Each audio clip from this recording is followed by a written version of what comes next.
Well, we are looking at another round of severe weather moving through tonight, all of it wrapped around a cold front, so temperatures tomorrow for Memorial Day will be a little bit cooler. First off, taking a live look on outside at Haverty Grace, the calm before the storm, right? Dealing with partly cloudy skies. Those clouds are forecast to thicken up, and we will see some thunderstorms rolling through the hours ahead. Temperatures right now, though, 81 into Parkton, 88 in the Inner Harbor, so these values continue to roll about 10 to 15 degrees warmer than normal, but that will not be the case for tomorrow, as we'll cool down closer to our seasonal average once this thunderstorm activity moves through the area for tonight. The satellite radar, this is the current location, the current view, and you can see the activity really just hanging out just to the south of our area. That's where a lot of the lightning strikes are found. And then we have one lone thunderstorm moving right now. It looks like it's exiting Baltimore County. It has a lightning strike as well. This one coming down with intensity of almost ½ an inch an hour. You can see beginning to edge into Bel Air. I'd say in about 1 to 2 minutes, Bel Air will start to see the lighter rain.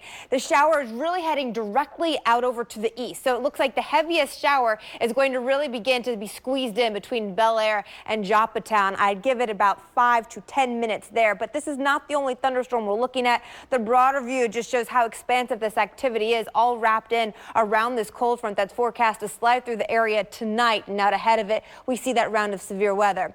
We're not the only ones, though, dealing with severe weather. Check out this little low pressure system, right, hanging out just to the north of Texas.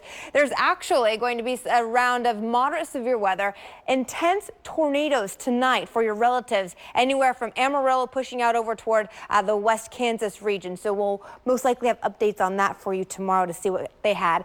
For us, though, we're still watching the radar. This is our future cast at 8:30. Now, tornadoes are not going to be a big threat with this action. We're really looking at hail and wind. So by 9:30, you're putting the kids to bed, and they may be waking up and saying, hey, I can't sleep. It's so loud outside. They're crying. It's scary. This is the activity that we're looking at. It looks like by 9:30, just to the north of Baltimore County, so maybe out over towards Sparks. And I do think that by the time we get to around 9:45, that's when we could see some of the intense rain coming down out over toward Towson, as well as into Reisterstown. By 10 o'clock, now it looks like some of the moderate rainfall heading out over toward Hamden, and you can see stretching all the way into Annapolis, some of the darker shading in red here. So also pushing out over toward the bay. This is really when we're forecast to see the strongest activity. And then by 10:30, the action looks to head out over toward Delaware. And I do think we'll end up getting a little bit of a drying trend tomorrow when we get that cold front on down. The cold front, by the way, not only producing drier air, but dropping our temperatures, I'd say about 5 to 10 degrees. So for tonight, thunderstorms, 67 degrees. Remember, the main threat, hail and wind. We are already in a surplus for this month as far as rainfall goes of almost 2 inches, and it looks like we'll get a little bit more as well. Tomorrow, 81 degrees. It feels drier. Temperatures are mild. The mix of sun and clouds, perfect weather for your barbecues out there. 7-day forecast, 81 degrees on into tomorrow. You'll go to 83 Tuesday, but the chance of thunderstorms are back. The chance of severe weather returns on Wednesday as that front begins to lift further to the north. We return into the 90s, and then we'll even end up seeing temperatures on into the lower 80s as those thunderstorms continue on into next weekend.